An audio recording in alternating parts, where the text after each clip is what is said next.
Good evening, Northeast Tennessee. It's so good to see so many of you out this evening. You know, so many things tried to stop us, but we wouldn't let snow, wind, rain, whatever, get in the way of this big event. This is a momentous occasion for us. To have Mayor Mike Bloomberg with us this evening is a real privilege, a real treasure. Why? Mike has been in Tennessee on at least 4 different occasions.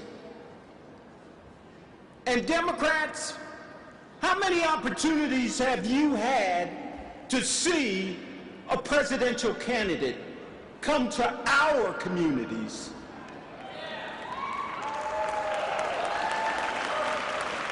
That says something pretty special. That says something pretty special about him, and it says something pretty special about us. Because Mayor Bloomberg believes that all of us as Americans have a right to have a president who represents us.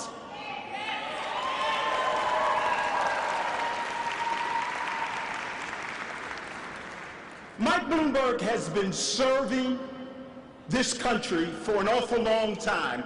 He has had success in his life in both politics and business. And he has shared the resources that he has with all of us, the issues, the philanthropy that he's been involved in, everything from gun violence to issues associated with unequal treatment for minorities. Mike Bloomberg is a man that believes that all of us deserve an equal opportunity.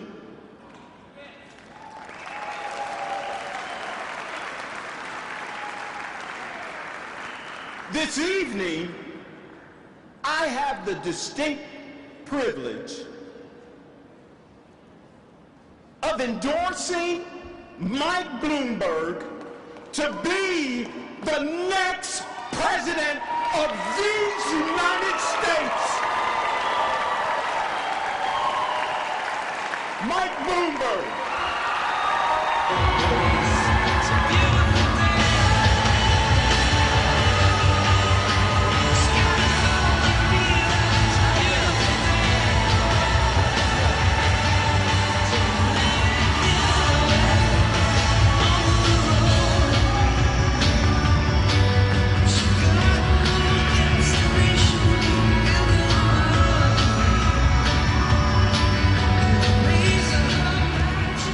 Hello, Tri-Cities. How's everyone doing?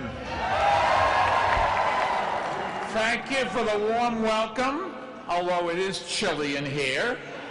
And thank you for coming out this evening. And let me thank Carol for her words and all her work on our campaign, and Nathan for that introduction and all his work for the great state of Tennessee.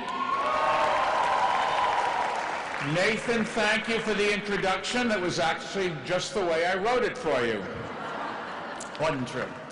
I'm a licensed pilot, and I used to spend a lot of time in airplane hangars, but I've never done a campaign rally in one. I don't know whether I should give a speech or my call sign and coordinates or something.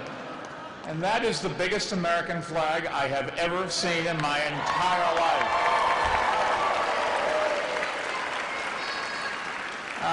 This is a beautiful part of America, and so much important history was written here, including the Underground Railroad and the nation's first abolitionist newspaper, the Emancipator. And this is also the area where Davy Crockett was born and became king of the wild frontier, and I remember that as a kid, and an inspiration to millions of kids of my generation. Now, I'm probably the oldest one in the whole room, so if you don't remember Davy Crockett, I'll talk to you afterwards. I'd sing the theme song, but I don't think you really want to hear it. I'm trying to get your vote, and that would certainly preclude it. And then there's Andrew Johnson, also has roots not far from here in Greenville. I won't say too much about President Johnson other than to mention something Speaker Pelosi pointed out this year. She said indelicately, once you're impeached forever. He is now rolling over in his grave. I know the Tri-Cities is also home to a great, thriving, creative community, and in the spirit of National Storytelling Festival, just let me say, this year, all of us have the chance to create a great new American story together. We can turn the page on a dangerous and ugly chapter in our country's proud history, and we can write down the two most important words that need to be written about the Trump administration. You know what they are? The end, but you're fired would work fine. You were smarter than I was. Right now we have a leadership vacuum in the White House, as we all know, and it couldn't come at a worse time. The coronavirus has already arrived here in America, and make no mistake about it, the incompetence in the White House is endangering lives and hurting our economy this time and also many other times. And the fact is, President Trump was briefed on the coronavirus 2 months ago, but he just buried his head in the sand like he does all the time when there's something that he finds uncomfortable. But in that time, a virus originated in the port city of China has exploded into a global pandemic, and thousands of people have died already.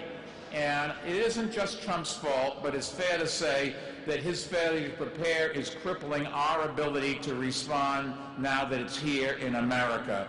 Let's pray it is not anywhere near as bad as it's been someplace else. The president is not a scientist. Now, that's a nice way to put it. He doesn't even believe in science. He would tell you these planes could not get off the ground. He wouldn't believe it at all. He's not leading, he's reacting, and he's reacting much too late. So this week the stock market has plunged, partly out of fear, but also because investors have no confidence that this president is capable of managing the crisis. They know what we know. He's fired scientists. He tried to cut funding for the Centers for Disease Control. He failed to invest in emergency preparedness. And in situations like these, it really is critical that the government provide clear, consistent, and honest answers. But Trump has not done that. He's done the opposite. He downplayed the crisis and predicted it will be over in 2 months, even though he has absolutely no idea what he's talking about.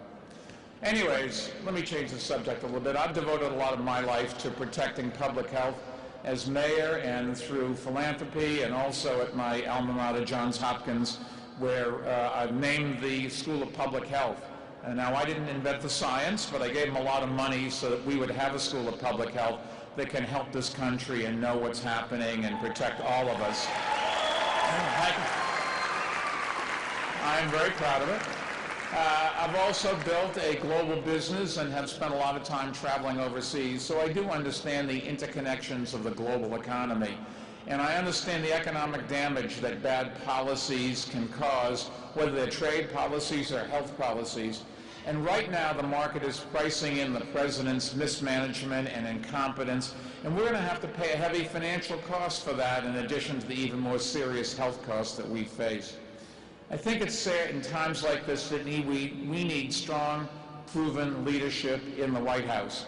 And we need somebody who has led during a crisis, who believes in science, who invests in prevention and preparation, and who listens to experts. And we need somebody who understands that the U.S. is responsible for keeping America safe from a pandemic and helping to lead the global response to combat it. And we need a president who will protect the health of Americans and make their #1 priority the health of America at all times. So we just have to do this. And I can promise you that's what I would do. Let me also point out, I'm not sure all of you know, but I'm going to embarrass a few of the people down front here.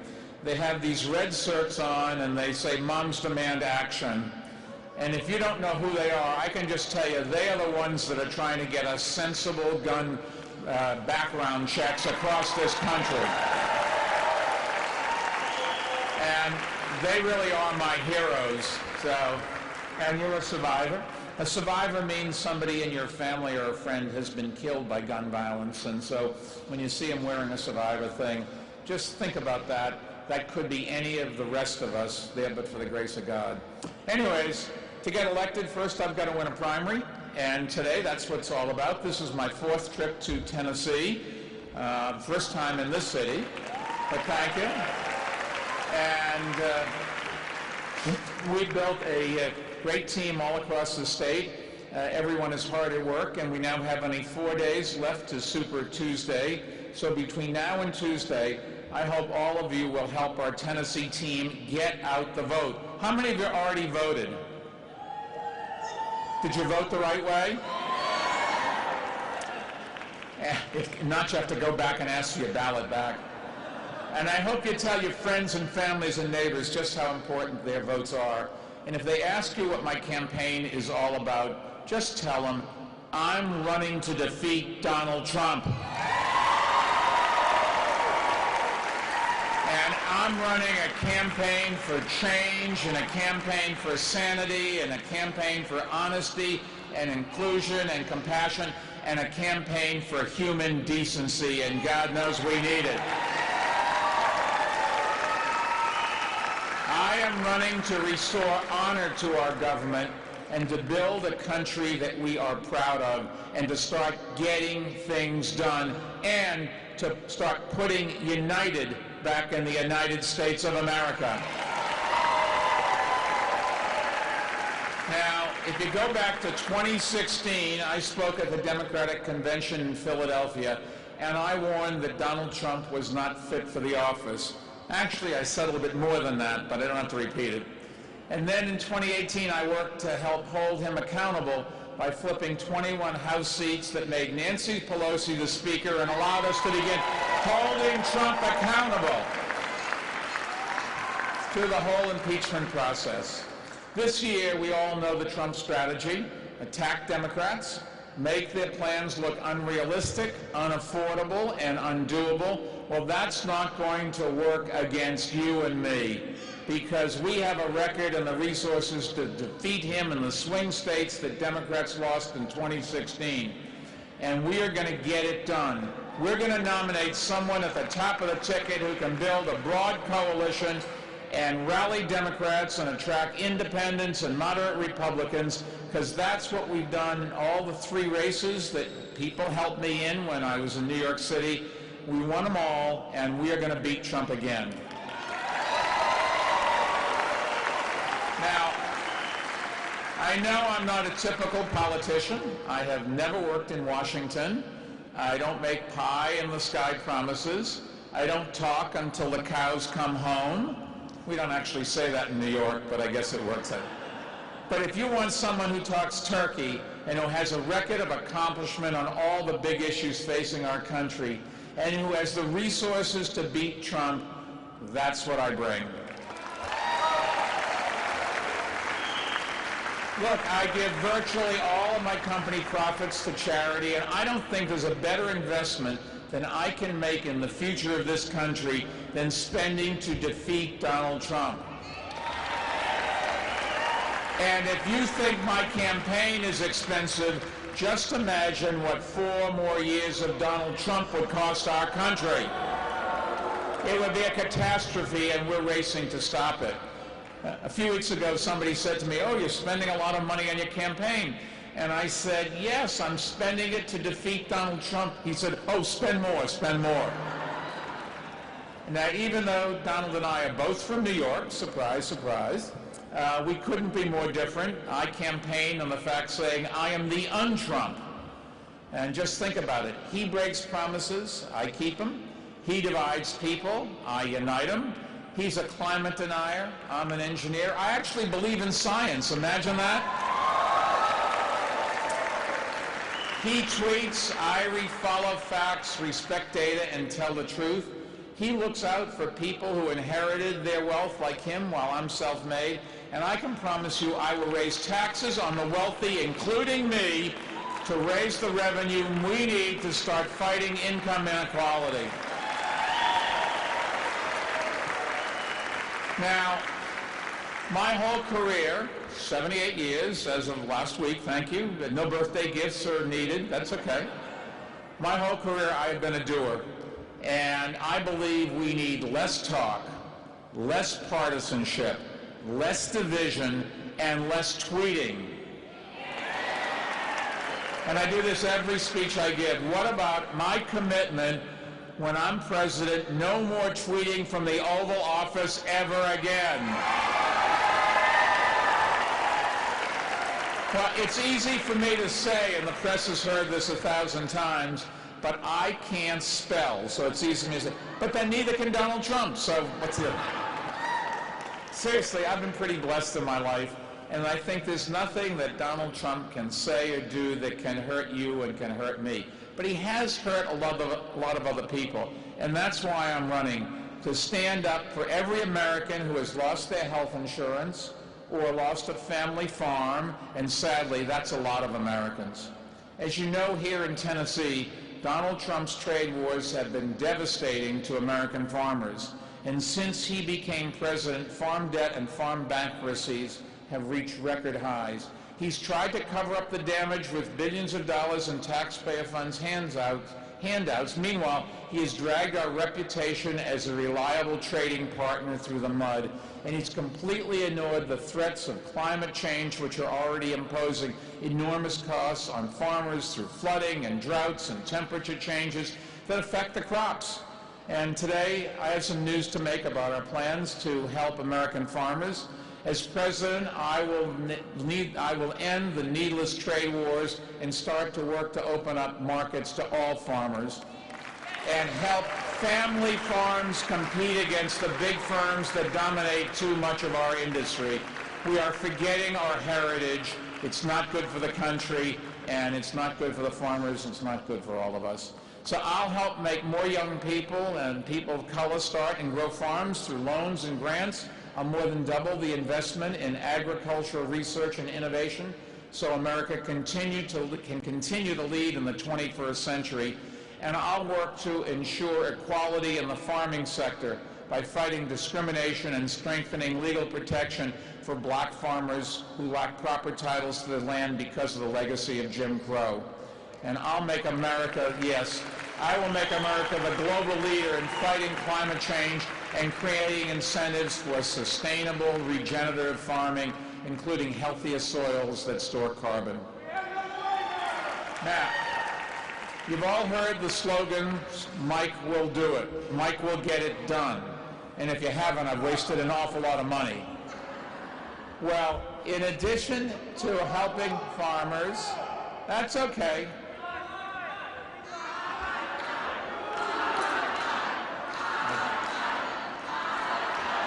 I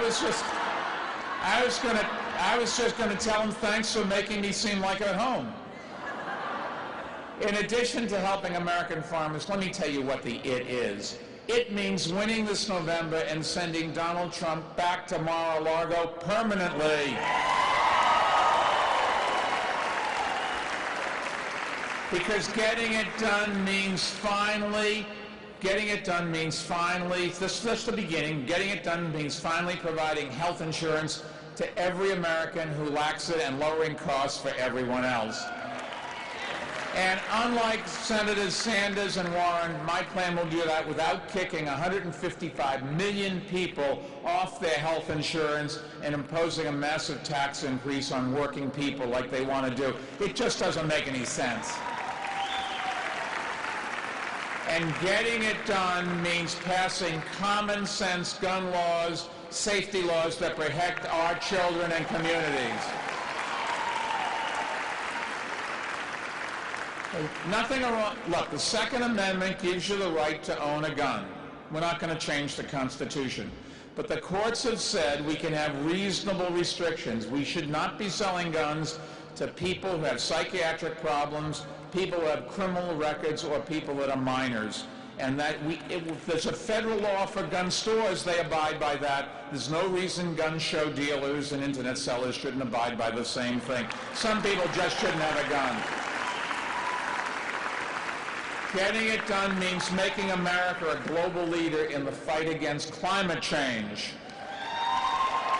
Getting it done means creating good jobs with higher wages.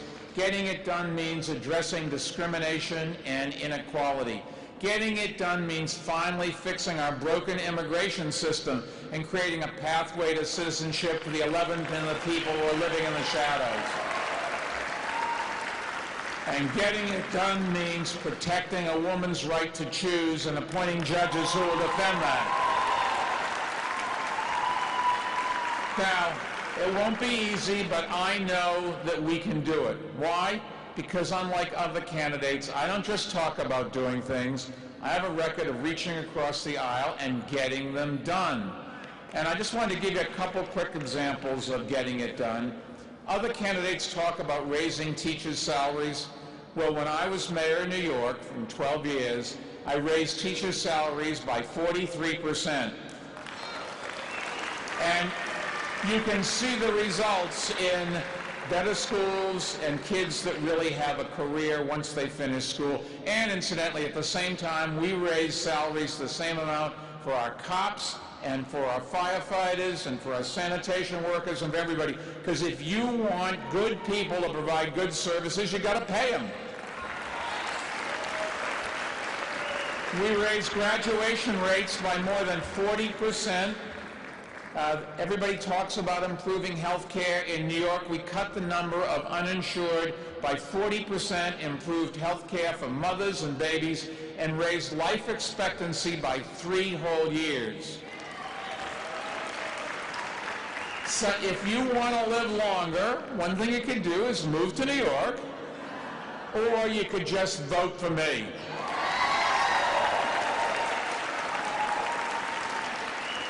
Others talk about fighting climate change. I cut New York City's carbon footprint by 13%, and we have closed 304 coal-fired power plants out of the 530, and that's made an enormous difference to the air all over our country and really around the world. Others talk about stopping gun violence.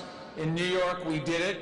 This 6 million member Everytown, which includes the Moms Who Demand Action, have worked to pass common sense gun laws. And I can tell you that in New York City, the murder rate went down 50%. So today it is so low you almost can't measure it. And we can do that across this country. 40,000 people get shot or commit suicide with handguns every single year. Just think about that, 40,000 people, and background checks would cut that, particularly the suicides, which are mostly young people, dramatically. So I know how to bring people together to solve problems. That's how I ran my business. That's how I ran New York City. And if you think about it, I was elected just after the devastating attacks of 9/11. And back then, our city really was in tatters. Our economy was in recession. But a lot of people from around this country and a lot of people from around the world came and helped New York, and we brought the people together. And in the years that followed, we created 500,000 new jobs and 175,000 new units of affordable housing. We reduced street homelessness by 30%, and we launched new programs to fight poverty, and we rebuilt our city stronger than ever. And over the past 2 decades, I just tell you, I've taken on Donald Trump, and I beat him every time, and I know we can do it again. I've taken on Donald Trump and won many times on gun safety and coal pollution and flipping the House blue in the 2018 elections, and we're ready, to, you and I together, to do that again. We're not going to let him win. But let me just finish by saying I cannot do it alone. I need your help, your support, your vote, and the votes of all of your friends and families. So if you knock on doors and make phone calls and tell everyone what our campaign is all about and how important this primary is, we are going to replace Donald Trump. And when you talk to them, just tell them, if they want quality health insurance for everyone, not empty promises, if they want to combat inequality with fairer taxes and better jobs, if you support my commitment to quality public education, no matter what zip code you live in, if you share my belief in opportunity for all and not just for the few, if you are ready to protect and defend the Constitution of the United States of America, and if you are ready to clean out the Oval Office and get things done, then welcome to Bloomberg 2020. Thank you.